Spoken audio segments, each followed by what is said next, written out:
Welcome to our channel.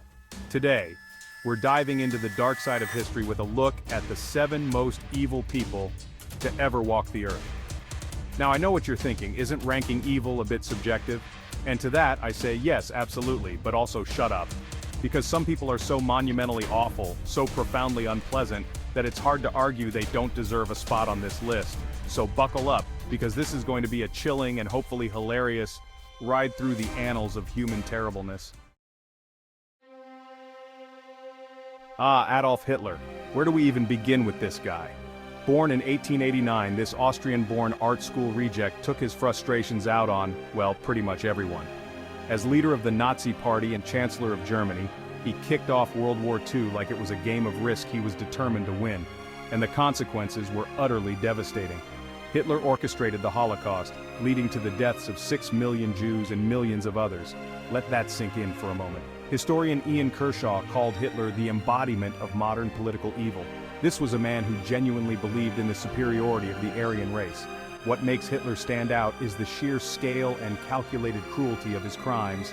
This was about wiping entire groups of people off the face of the earth. Hitler's actions plunged the world into chaos, leaving behind unimaginable suffering. From one mustache-twirling tyrant to another, let's talk about Joseph Stalin. This Georgian-born revolutionary clawed his way to the top of the Soviet Union, ruling with an iron fist from the mid-1920s until his death in 1953. And by iron fist, I mean a fist that was also, inexplicably, a hammer and sickle. Stalin was a man who believed that the ends always justified the means, even if those means involved mass executions, forced labor camps, and a healthy dose of paranoia-fueled purges. Historian Robert Conquest called it a man-made famine and a reign of terror. Under Stalin's rule, millions of Soviet citizens were deemed enemies of the state and disappeared into the vast network of gulags, forced labor camps where death from starvation, disease, or overwork was commonplace. It was basically a government-sanctioned game of survivor, except instead of winning $1 million, you just hoped to survive another day. Stalin's paranoia knew no bounds. He saw enemies everywhere, even within his own inner circle. During the Great Purge of the 1930s, he systematically eliminated anyone he perceived as a threat, from high-ranking party officials to artists and intellectuals. Imagine being so insecure that you feel threatened by a poet. That was Stalin's jam. Stalin's legacy is a chilling reminder of the dangers of absolute power and the human capacity for cruelty. His regime was responsible for the deaths of an estimated 20 million people, a number so staggering it's almost impossible to comprehend. Hold on to your hats, folks, because we're about to delve into the tumultuous reign of Mao Zedong, the founding father of the People's Republic of China. Now, Mao is a complicated figure. On one hand, he led a communist revolution, kicked out foreign powers, and united a nation. On the other hand, he did all that while making some truly terrible decisions, ultimately leading to the deaths of tens of millions of his own people. Talk about mixed reviews. Mao subscribed to the go big or go home school of leadership, except in his case, going big involved radical agricultural reforms and a cultural revolution that spiraled so far out of control it makes a mosh pit at a Nickelback concert look orderly. His Great Leap Forward, intended to transform China into an industrial powerhouse, instead resulted in a catastrophic famine that killed an estimated 30 million people. That's like if your attempt to bake a cake somehow obliterated the entire population of Texas. Mao's actions plunged China into chaos, setting back its development by decades and leaving behind a legacy of trauma and repression. It's a stark reminder that even revolutions with their lofty ideals and promises of a brighter future can go horribly, horribly wrong. So, as we continue our journey through the annals of human awfulness, let's remember that good intentions are meaningless without a healthy dose of common sense and a deep respect for human life. Chapter 4, Pol Pot, the Agrarian Nightmare. Buckle up, buttercups, because we're about to enter the dystopian nightmare that was Cambodia under Pol Pot. This former history teacher, perhaps frustrated by his students' inability to remember key dates, decided to just wipe the slate clean and start over. And by slate I mean Cambodian society, and by start over I mean a brutal regime that made the French Revolution look like a polite disagreement over tea and biscuits.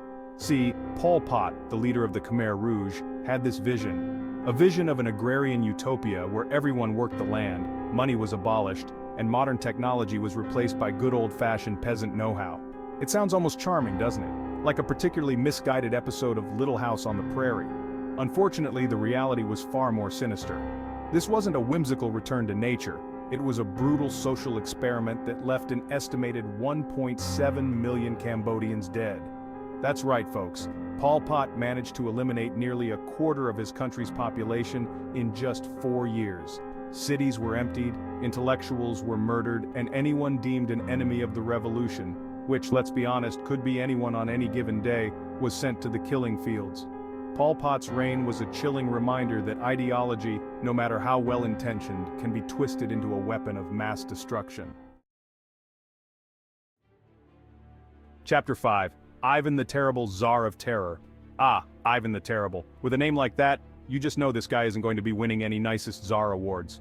Ruling Russia with an iron fist from 1547 to 1584, Ivan IV was the original terrifying Tsar. And when I say terrifying, I mean it. Ivan was next-level brutal. He wasn't content with simply executing his enemies, he wanted them to suffer. We're talking impalement, boiling alive, being thrown to bears. Ivan's reign was marked by violent purges, mass executions, and the creation of the oprichnina. Imagine the NSA with pointy hats and a penchant for impalement. Ivan's reign of terror left a lasting scar on Russia, cementing a tradition of autocracy and brutality. It's a stark reminder that power, unchecked and unbalanced, can warp even the most promising of individuals. Chapter 6. Leopold II of Belgium, the colonial cash cow. Now, you might be thinking, Leopold II of Belgium? What's a seemingly innocuous European monarch doing on a list of history's most evil people? Well, dear viewers, buckle up, because Leopold II, despite his unassuming name and impressive beard, was responsible for one of the most horrific and exploitative chapters in human history. You see, unlike other European monarchs content with ruling their own little kingdoms, Leopold had a thirst for, well, more. So, he set his sights on the Congo, a vast and resource-rich region in Africa. Now, instead of conquering it outright, which would have been far too honest, he cleverly disguised his greed as philanthropy. "I will be a philanthropist king," he declared, presumably while twirling his mustache and adjusting his monocle. And so, under the guise of bringing civilization and progress to the Congo, Leopold established the Congo Free State. Free, that is, for him to exploit, pillage, and brutalize with impunity. Under Leopold's rule, the Congo became a personal fiefdom, a place where human life was cheap and profits were king. He forced the Congolese people into servitude, forcing them to harvest rubber, ivory, and other valuable resources. And when they failed to meet their quotas, well, let's just say Leopold wasn't a fan of motivational posters and team-building exercises. Leopold's reign of terror in the Congo is a chilling reminder that evil often hides behind a veneer of respectability. Chapter 7. Vlad the Impaler, Prince of Punctures. And now, for our final descent into the abyss of human cruelty, we arrive at Vlad III, better known by his delightfully on-the-nose moniker, Vlad the Impaler. This 15th century ruler of Wallachia, a region that is now part of Romania, wasn't content with simply being a prince. Oh no, Vlad wanted to make an impression. And what better way to make an impression than by being really, really good at impaling people? You see, Vlad had a bit of a reputation. A reputation for being, shall we say, a tad enthusiastic when it came to dealing with his enemies. And by dealing with, I mean impaling them on sharpened stakes. Seriously, the guy loved impalement. It was his go-to solution for everything from petty theft to high treason. It's like if your local HOA president decided to solve parking disputes with a crossbow and a morbid fascination with medieval torture methods. Now I know what you're thinking. Impalement? Isn't that a bit excessive? And to that I say yes, yes it is. But Vlad wasn't exactly known for his restraint.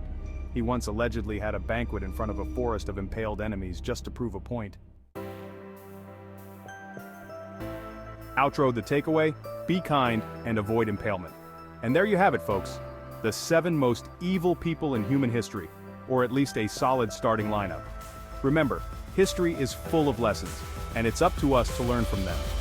Primarily, that unchecked power is a bad idea.